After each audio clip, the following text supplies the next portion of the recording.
Return to Paradise by Eliza Riley. Lisa gazed out over the Caribbean Sea, feeling the faint breeze against her face, eyes shut, the white sand warm between her bare toes. The place was beautiful beyond belief, but it was still unable to ease the grief she felt as she remembered the last time she had been there. She had married James right here on this spot 3 years ago to the day. Dressed in a simple white shift dress, miniature white roses attempting to tame her long dark curls, Lisa had been happier than she had ever thought possible. James was even less formal, but utterly irresistible, in creased summer trousers and a loose white cotton shirt.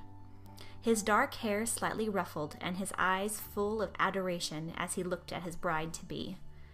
The justice of the peace had read their vows as they held hands and laughed at the sheer joy of being young, in love, and staying in a 5-star resort on the Caribbean island of the Dominican Republic. They had seen the years blissfully stretching ahead of them, together forever. They planned their 2 children. 2, she said. He said 4. So they compromised on 3, 2 girls and a boy, of course, where they would live, the traveling that it would do together. It was all certain, so they had thought then. But that seems such a long time ago now. A lot can change in just a few years. A lot of heartache can change a person and drive a wedge through the strongest ties, break even the deepest love. 3 years to the day, and they had returned, though this time not for the beachside marriages the island was famous for, but one of its equally popular quickie divorces. Lisa let out a sigh that was filled with pain and regret. What could she do but move on, find a new life and new dreams? The old one was beyond repair. How could this beautiful place, with its lush green coastline, eternity of azure blue sea, and endless sands, be a place for the agony she felt now? The man stood watching from the edge of the palm trees. He couldn't take his eyes off the dark-haired woman he saw standing at the water's edge, gazing out to sea as though she was waiting for something or someone.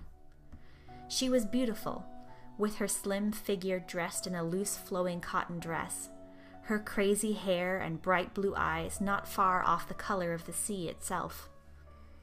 It wasn't her looks that attracted him, though. He came across many beautiful women in his work as a freelance photographer.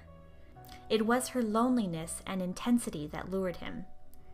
Even at some distance, he was aware that she was different from any other woman he could meet.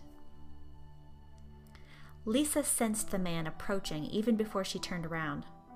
She had been aware of him standing there, staring at her, and had felt strangely calm about being observed. She looked at him and felt the instant spark of connection she had only experienced once before. He walked slowly towards her, and they held each other's gaze. It felt like meeting a long-lost friend, not a stranger on a strange beach. Later, sitting at one of the many bars on the resort, sipping the local cocktails, they began to talk. First, pleasantries, their hotels, the quality of the food, and friendliness of the locals. Their conversation was strangely hesitant considering the naturalness and confidence of their earlier meeting. Onlookers, however, would have detected the subtle flirtation as they mirrored each other's actions and spoke directly into each other's eyes. Only later, after the alcohol had had its loosening effect, did the conversation deepen. They talked of why they were here, and finally, against her judgment, Lisa opened up about her heartache of the past year and how events had led her back to the place where she had married the only man she believed she could ever love. She told him of things that had been locked deep inside her, unable to tell no one. She told him how she had felt after she had lost her baby. She was 6 months pregnant and the happiest she had ever been when the pain started. She was staying with her mother as James was working out of town. He hadn't made it back in time. The doctor had said it was just one of those things, that they could try again. But how could she when she couldn't even look James in the eye? She hated him then for not being there, for not hurting as much as her, but most of all for looking so much like the tiny baby boy that she held for just 3 hours before they took him away. All through the following months, she had withdrawn from her husband, family, friends, not wanting to recover from the pain she felt. That would have been betrayal of her son. At the funeral, she had refused to stand next to her husband, and the next day she had left him. Looking up, Lisa could see her pain reflected in the man's eyes. For the first time in months, she didn't feel alone. She felt the unbearable burden begin to lift from her, only a little bit, but it was a start. She began to believe that maybe she had a future after all, and maybe it could be with this man, with his kind hazel eyes wet with their shared tears. They had come here to dissolve their marriage, but maybe there was hope.